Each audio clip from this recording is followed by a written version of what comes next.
Salut tout le monde, c'est Dr K. Je viens vous parler une petite vidéo du coup parce que j'ai été en Thaïlande.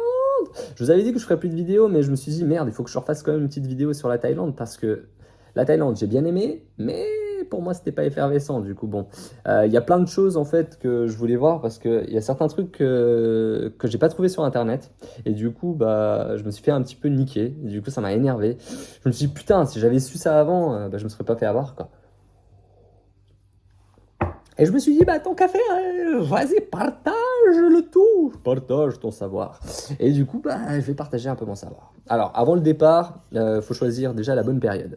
Normalement, de la période de novembre jusqu'à mai, etc., ça c'est à peu près la bonne période. Et après, il y a des pluies. Faire un itinéraire, déjà, ça c'est sympa. Du coup, en général, on arrive à Bangkok, on fait le nord, etc., etc. On redescend, on va sur les îles ou trucs comme ça. Ça, c'est vous qui décidez, vous faites ce que vous voulez. Les villes qui sont possibles, que moi j'ai bien aimé, j'ai fait les îles, hein, mais bizarrement, j'ai pas aimé les îles. Et en plus, il y a eu de la pluie. Non, mais il y a eu de la pluie, du coup, j'ai fait un baptême, j'ai fait un cours de plongée pour avoir le niveau 1 de plongée. Je me suis dit, c'est un petit investissement pour moi-même. J'avais le mal de mer. J'ai vomi, j'ai vomi, j'ai vomi, j'ai vomi. Putain, bateau tanguant. Non, mais ouais, du coup, si vraiment vous avez nausées, vomissements, évitez de faire un baptême de plongée. Je vous assure que vous n'allez pas bien le vivre.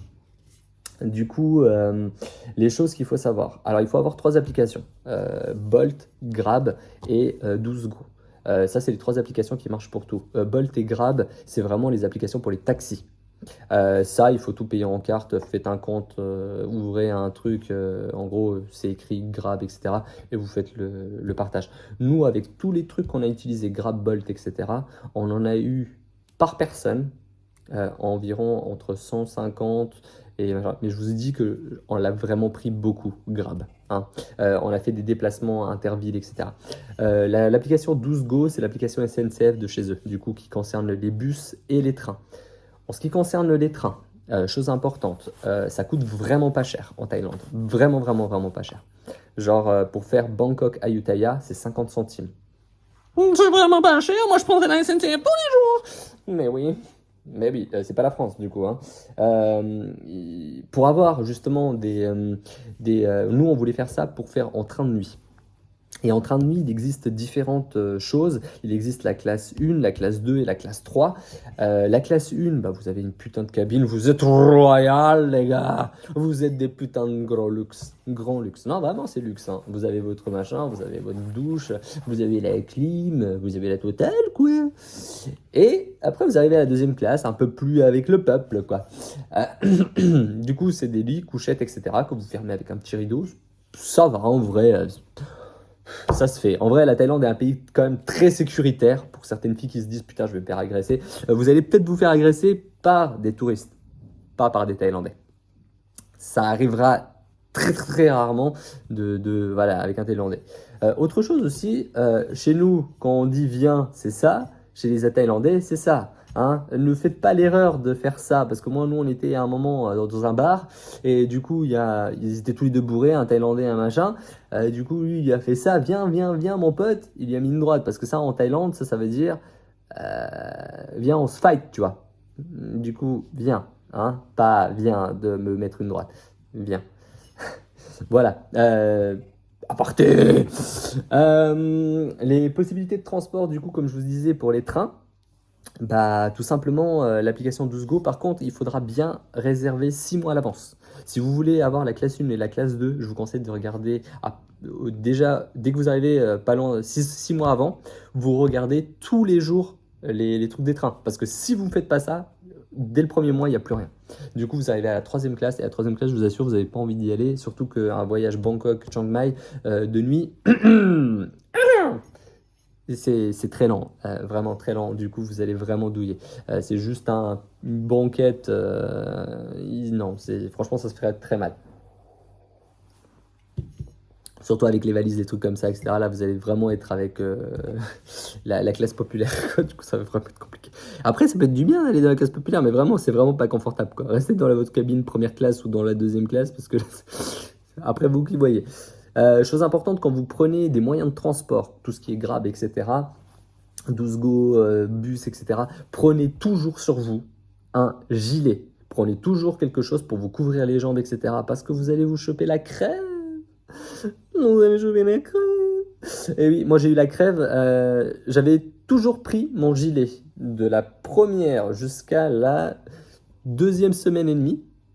Et le 3 derniers jours, je me suis dit, allez, j'ai oublié mon gilet, c'est pas grave, balèque. Je me suis chopé la crève. Parce qu'en fait, ils mettent très froid le truc. Du coup, voilà, je vous conseille ça. Après, vous faites ce que vous voulez. Hein. Ensuite, ça, c'était les transports. Et les transports, franchement, c'est bien. l'eSIM. l'eSIM, vous pouvez la prendre avant. Mais je ne vous le conseille pas parce que c'est super cher. Et cet argent-là, vous pouvez le mettre autre part. l'eSIM, c'est vraiment, je pense que c'est un petit peu une arnaque hein, quand même. Hein. Du coup, vous payez super cher pour pas grand-chose. Quand vous arrivez à l'aéroport, vous allez avoir plein de trucs qui vendent des SIM, etc. Première possibilité, vous pouvez l'acheter là. C'est vous qui voyez. Deuxième possibilité, vous allez à l'hôtel et vous déposez vos affaires. Vous allez à un truc de change pour l'argent et vous allez acheter une SIM dans un 7-Eleven. Ça vous coûtera beaucoup, une fois et demie moins cher que à l'aéroport. En gros, à l'aéroport, c'est 1500, tandis que dans un 7-Eleven, c'est entre 800 et 900 bahts. Voilà. Après, c'est en illimité pour 30 jours, hein, parce que nous, on avait pris pour 30 jours. Du coup, voilà, aussi simple que ça. Est-ce que les deux doivent prendre la SIM? Pas forcément, parce qu'en fait, vous allez appeler personne là-bas. Hein. Du coup, ça sert à rien d'avoir deux cartes, machin. Il faut juste que vous prévoyiez vos batteries externes, parce que la personne qui a le portable, qui gère le portable, lui, il peut faire aussi de la partage de connexion. Du coup, en vrai, ils ont la 5G, hein. Je vous assure, ça passe très bien. Du coup, ça marche très bien. Partout où vous allez, ne croyez pas que la Thaïlande, c'est un pays sous-développé ou etc. Vous allez vraiment être surpris. Autre chose qui m'a, moi, surpris, c'était les voitures. Il n'y a aucune voiture française, quasi pas, en fait. Il n'y a que du Toyota, etc. Ils ont des voitures incroyables là-bas. Hein, les gars, ne pensez pas qu'ils ont des vieilles charrettes ou des trucs comme ça. Hein. Vous allez vraiment être surpris. Du coup, ça c'est une fois quand on fait avant, la possibilité, les transports, etc. Regardez tout bien avant. Une fois sur place, quand vous arrivez à l'aéroport, bah, comme je vous ai dit, ne prenez rien à l'aéroport, excepté au départ, quand vous rentrez à la maison, pour ceux qui achètent des cartouches de cigarettes, des choses comme ça. Prenez, vous saurez que c'est entre 800 et 1200 bahts. Quand ils vous vendent dans les rues des cartouches de cigarettes, ils vous les vendent beaucoup plus cher. Hein. Du coup, faites bien attention à ça. Du coup, vaut mieux prendre à l'aéroport les cartouches qu'à la fin. Voilà. Après, moi, je fume pas, je m'en fous, mais voilà, c'était quand même une possibilité par rapport à ça. L'arrivée, on arrive à l'aéroport, on prend nos bagages, on attend le Grab ou le Bolt ou peu importe, mais à l'aéroport de Bangkok, je conseille quand même Grab parce que c'est beaucoup plus près et on voit le truc de Grab.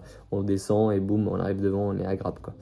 Une fois qu'on a pris Grab, ne soyez pas surpris que vous n'ayez pas direct le Grab. En fait, que ça marche pas, que ça annule à chaque fois. Parce que tout simplement, il y a d'autres gens qui étaient là avant vous et qui prennent le truc. Et du coup, en fait, il faut juste attendre, patienter, redemander jusqu'à que vous ayez un Grab qui soit accepté. Ça peut arriver. Sinon, quand il y a vraiment trop de monde, à ce moment-là, vous allez demander un Grab et il va vous dire saisissez le code. Si vous saisissez le code, en fait, il faudra attendre faire la queue. Une fois que vous êtes arrivé et monté dans le taxi, vous regardez normalement. De toute façon, il y a quelqu'un au niveau de Grab qui va vous aider. Hein. Et il va vous dire, écoutez, le taxi là, c'est tel code, tac, tac, tac, tac, tu rentres le code, tu fais entrer, tu t'es parti. Voilà. Ça peut arriver quand il y a vraiment beaucoup de monde. Du coup, ils essayent de faire comme ça pour éviter. Ils laissent à personne le choix d'avoir. Ils laissent pas aux gens de choisir le truc. Ça se fait après que vous soyez dans le taxi. Dans tous les cas, Grab vous ferez moins arnaquer que si vous négociez vous-même. Aussi simple que ça. L'autre chose, Grab, l'avantage, c'est que vous avez souvent des promos, moins 20%, des trucs comme ça. C'est sympa et c'est bien. Une fois que vous arrivez à l'hôtel, tout ça, vous pouvez le faire en free Wi-Fi, hein, parce que l'aéroport a un grand free Wi-Fi. Du coup, dès que vous êtes même à Grab, vous pouvez avoir ce free Wi-Fi et vous êtes machin. Du coup, par rapport à ça, vous êtes OK. Une fois que vous arrivez à l'hôtel, vous avez de nouveau le free Wi-Fi. L'hôtel, pourquoi je dis l'hôtel? Parce que l'Airbnb en Thaïlande est interdit. Du coup, la plupart des gens qui prennent des Airbnb, ils prennent un risque de se faire arnaquer. Parce qu'en gros, le gars, il peut leur dire, bah non. Et du coup, bah, il peut te baiser à quel moment il veut. En gros, il te dit, il te demande plus, etc. Il y a beaucoup de Français qui se sont fait avoir là-dessus, hein. Et j'ai vu, il n'y a aucune vidéo qui parle de ça, les arnaques en Thaïlande sur les Airbnb. Voilà. Après, ils inventent toujours des excuses pour dire que, en gros, leur Airbnb n'a pas pu être loué parce qu'en gros, il y avait des problèmes de clim ou je sais pas quelle connerie. Mais voilà, nous, on a eu plein de Français, on a eu 3-4 Français qui se sont fait arnaquer par des Airbnb et ils nous ont dit tous que, en gros, les Airbnb, bah, c'était interdit. Voilà. Du coup, vous arrivez à l'hôtel, vous regardez le premier centre de change. Ne changez pas votre argent à l'aéroport parce que les taux sont totalement dégueulasses. En gros, vous allez perdre. À l'aéroport, c'est en général 33 pour, euh, pour 1 euro, 33 bahts pour 1 euro, tandis que dans des trucs comme Bangkok, etc., le change d'argent bah, est beaucoup plus élevé, quoi. Du coup, c'est en général 35, 36, etc. Du coup, vous voyez que petit à petit, vous perdez quelques bahts quand même à la fin. Du coup, bon, voilà. Ça, c'est important. Vous trouvez le truc, vous allez au premier 7-Eleven, vous demandez une carte SIM, et en gros, en fonction des jours que vous voulez, ils vont vous proposer les trucs. Il existe, en plus de la eSIM touriste, il existe une carte SIM pour les Thaïlandais.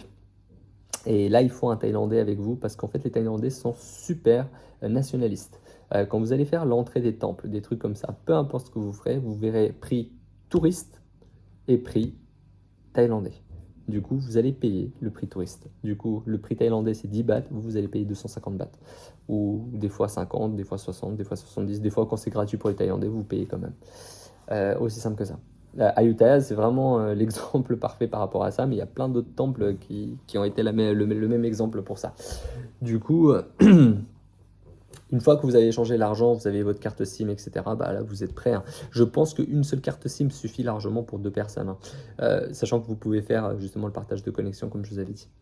Les choses que vous devez faire attention sur place, c'est pas les Thaïlandais, c'est vraiment les autres. La plupart des vols qu'il y a en Thaïlande, etc., c'est souvent des touristes qui volent à d'autres touristes dans les chambres d'hôtel, etc. Du coup, par rapport à ça, je vous conseille de ne pas laisser vos passeports et votre argent à l'hôtel. Prenez toujours avec vous une banane ou un truc comme ça. C'est chiant, mais c'est comme ça. Voilà. En ce qui concerne les laveries, etc., en général, c'est de 50 à 60 bahts par kilo. Du coup, vous pouvez laver dans les hôtels, etc. La plupart en proposent souvent. L'autre chose à faire attention aussi, c'est les arnaques. Les arnaques, tout simplement, en Thaïlande, le premier, c'est l'Airbnb, comme je vous avais dit. Le deuxième, c'est les arnaques des gens qui viennent vous parler. En Thaïlande, personne ne viendra vous parler. Ils n'ont pas envie de vous parler. Un Thaïlandais de base, il ne parle pas. Vous le verrez très bien avec les grabs, etc. Ils auront toujours le sourire, bonjour, au revoir. Très très très poli, un Thaïlandais, hein. Super poli. Ils ne viennent pas vous faire chier. S'ils viennent vous demander quelque chose ou vous accoster, c'est que ils veulent vous vendre un truc ou vous arnaquer. Aussi simple que ça. Du coup, le Thaïlandais par contre n'est pas chiant comme arnaqueur. Tu lui dis non, il s'arrête, tu pars. Voilà, ne soyez pas orgueilleux, ne soyez pas énervé, ne soyez pas machin. C'est un pays très cool, très light, du coup ne montez pas sur vos grands chevaux de français. Vous verrez que tout simplement ce genre de pays n'a pas forcément besoin du tourisme pour vivre. Et j'avais vu des chiffres comme quoi le tourisme ça représentait que 12% du pays. Du coup remettez-vous dans le truc. Quand vous verrez la ville de Bangkok, à quel point cette ville est développée, à quel point ils ont des supermarchés de dingue, des trucs de malade mental, vous verrez que en fin de compte, nous avec nos halles ou trucs comme ça, on est du pipi de chat. Du coup, redescendez de ce truc qui dit qu'on est français et qu'on est meilleur que les autres. Du coup, je vous assure que on est loin d'être meilleur et on est loin de faire autant de trucs que. Du coup, alors redescendez par rapport à ça. Soyez cool et ils seront cool avec vous en fait. Du coup, voilà. Ça, c'est les arnaques par rapport aux gens quand ils viennent vous parler. Il y a plein de trucs avec les bateaux, les trucs comme ça. Évitez de faire ça, sauf si vraiment vous voulez visiter, vous voyez, avec un pêcheur et tout. Les activités que vous pouvez faire, bah ça, il y en a plein. Il y en a du snorkeling, des trucs. Ce qu'on nous a étonné, si vraiment vous devez faire un premier voyage, vous n'avez vraiment pas beaucoup de semaines, faites l'itinéraire genre Bangkok, Ayutthaya, Ayutthaya, Chiang Mai, Chiang Mai, Chiang Rai.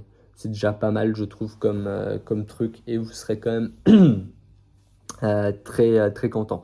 En ce qui concerne la ville de Bangkok, vraiment, il y a beaucoup de choses à voir. La ville de Chiang Mai, pareil, beaucoup de choses à voir. Je pense que si nous, on a à refaire le truc, parce qu'on a fait 1 semaine et demie pour les villes du nord, et après, on est parti vers le sud. Notre itinéraire, c'est simple. Bangkok, Chiang Mai, Chiang Rai, Chiang Rai, Phuket, Khao Lak, Krabi, Krabi, Bangkok, Ayutthaya. On est revenu à Bangkok et on a repris l'avion pour rentrer à la maison. Ça, c'était notre itinéraire. Mais je vous conseille vraiment, si vous n'avez pas beaucoup de temps, de faire le nord. Laissez tomber les îles, les trucs paradisiaques, etc. Sauf si c'est ce que vous aimez, hein. Mais vraiment, je trouve que vous vous en prendrez beaucoup plus les yeux. Vous trouverez un plus de grand waouh en faisant, par exemple, Bangkok. Bangkok, franchement, c'est incroyable. Il y a des temples incroyables, le palais royal, le Bouddha couché, c'est incroyable. Mais allez-y très tôt le matin, c'est très important. Parce que sinon, vous allez y avoir des carnets de touristes, des Chinois, partout des Chinois. Ils sont partout. Et vraiment, ils sont mal polis, hein. Oh là là, ils passent devant vous, ils en ont rien à foutre. Du coup, voilà, par rapport à ça, faites attention. Bien le matin, vous partez le matin, vous faites tout bam, le matin c'est super.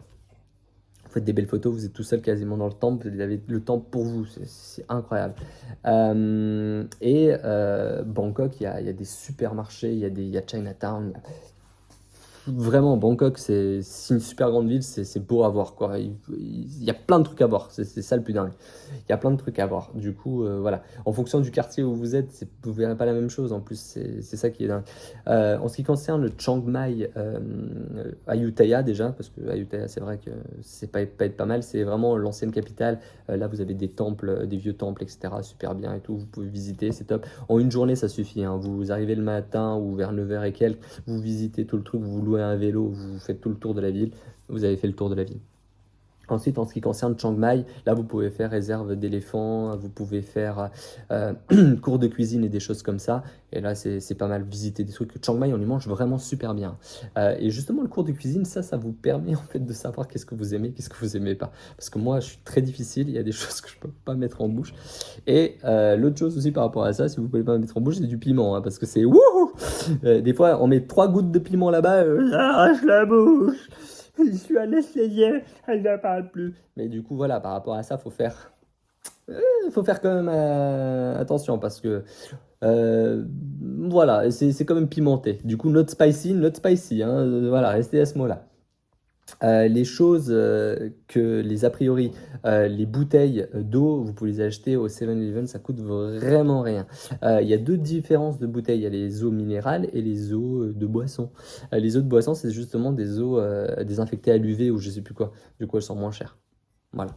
En général, c'est 10 bahts, hein, c'est quelques centimes l'eau, du coup ça vaut pas grand-chose.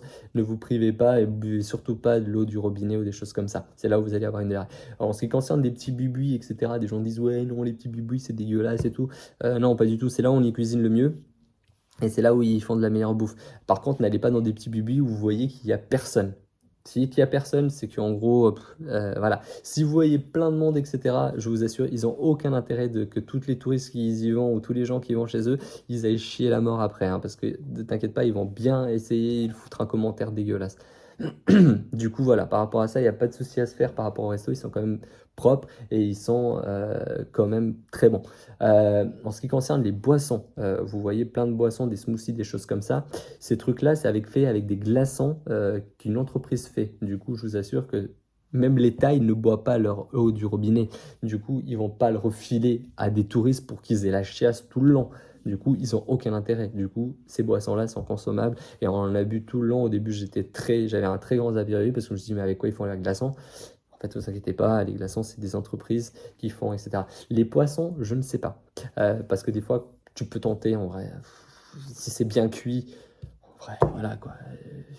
Et tu vois, si tu vois que si tu vas tôt le matin, si tu vas vers midi, etc., tu penses que tu peux le tenter, plus tu vas de loin dans la journée, voilà, moins machin. Après, il y a des trucs super frais, genre du crabe, des trucs comme ça qui sont vivants, ils te les attrapent, bouffent, ils te les font, ils les font à la plancha, quoi. Du coup, c'est pas mal.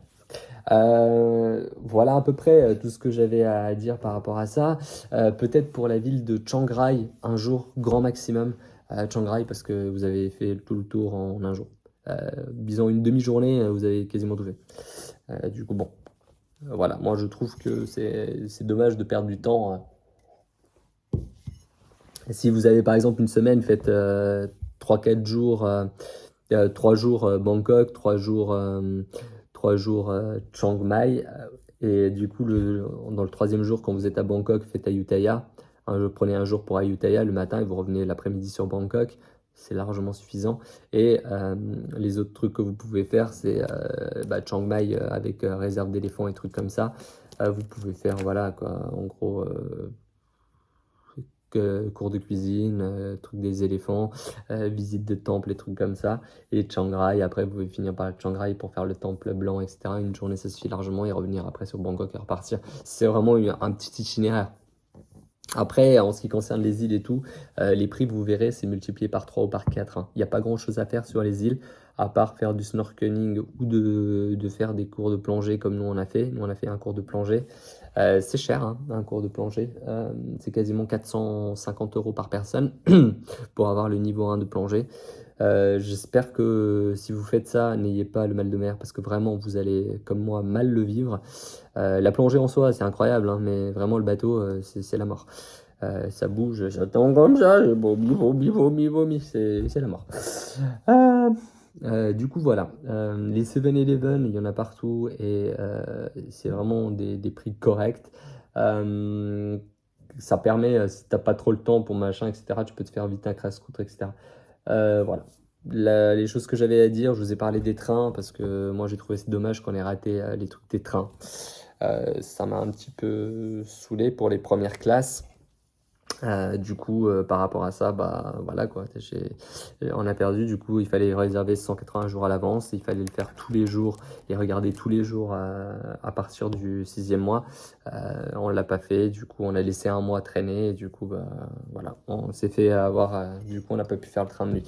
Bon, après, est-ce que c'est un regret? Non, mais on s'en va là quoi. Par exemple, pour 3 semaines qu'on est parti, qu'on a utilisé Grab pour quasiment beaucoup de trucs Grab et Bolt, ça nous est revenu à peu près à 150 € par personne et je vous assure qu'on l'a vraiment beaucoup utilisé. Les avions, les vols internes nous ont coûté à peu près dans les 100-150 € par vol.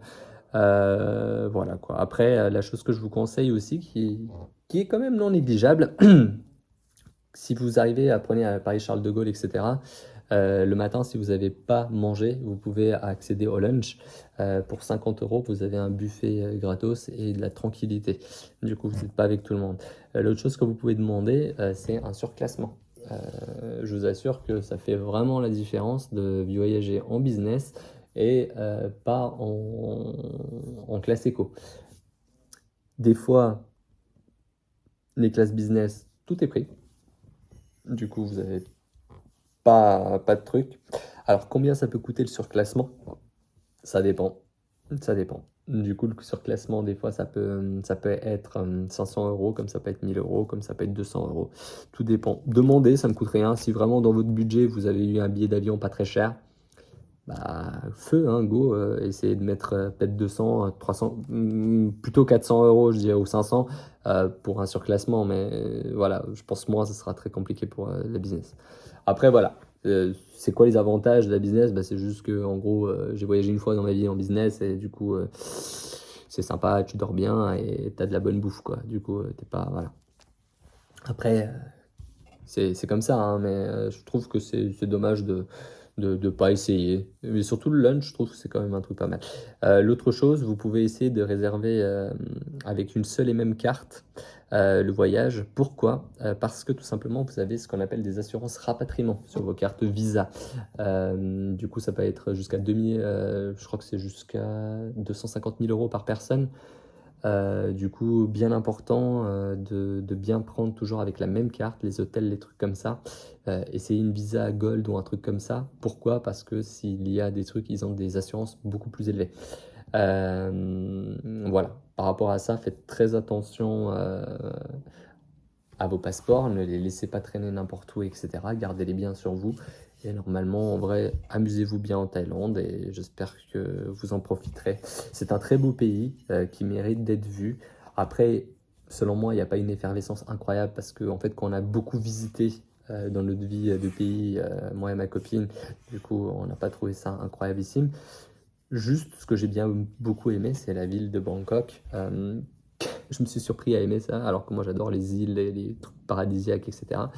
Mais en fait, sur les îles, il y a vraiment rien à faire, quoi. Du coup, tout est cher, et à part faire du snorkeling ou de la plongée, il n'y a pas grand-chose à faire. Et s'il pleut, alors là, c'est la catastrophe. Nous, on a eu un petit peu de pluie, et du coup, bah, en vrai, ça gâche tout, quoi. Tu vois plus rien, du coup, tu peux plus faire du snorkeling, etc. Du coup, bon, voilà. Mais en soi, c'était un très très très beau voyage. C'était un voyage qu'on avait préparé quasiment depuis 1 an et quelques. Et du coup, bah, voilà à peu près le compte rendu que je fais un peu dessus. Après, en soi, vous verrez bien à Bangkok, vous verrez bien, etc. Vous ferez vous-même votre itinéraire. Mais je trouve que voilà, c'est vraiment une bonne expérience, la Thaïlande. Vous y mangez bien et pas cher. Voilà. Peut-être à bientôt pour une prochaine vidéo. J'ai un de mes amis qui m'a dit il faudra que tu fasses peut-être une prochaine vidéo sur un truc boursier. Du coup, je lui dis bah on verra. Et j'ai sorti une vidéo sur la Thaïlande à la place. Du coup, voilà. Peut-être que j'en ferai une parce que là on arrive à la début de fin d'année. Et du coup, il voulait savoir comment là je faisais en fin d'année. Et du coup, bah, je vous partagerai un peu comment ça marche, comment moi j'investis. Parce que enfin, moi j'investis souvent en fin d'année parce que parce qu'en fait les dividendes et tous les trucs ils tombent en fin d'année et du coup par rapport à ça bah, le livret A, les LDD etc. Ils crachent tous leur argent à ce moment-là et du coup bah, cet argent-là c'est à ce moment-là que moi je l'investis du coup là bah, je pourrais l'investir en direct avec vous comme ça je le ferai en temps réel et vous montrer un peu sur quoi j'investis etc. Voilà et bah une bonne journée à vous tous, j'espère que votre voyage en Thaïlande se passera bien. Et il n'y a pas raison que ça se passe pas bien, parce que c'est un très beau pays et des gens sont super gentils. Voilà, faut juste que vous fassiez attention et pas faire confiance à n'importe qui, surtout ceux qui viennent vous apporter. C'est très important. Voilà, passez un bon voyage en Thaïlande. J'espère que tout se passera bien et que vous n'aurez pas eu les petites arnaques que moi j'ai eues par rapport à ça. Voilà, une bonne journée à vous et bon voyage en Thaïlande.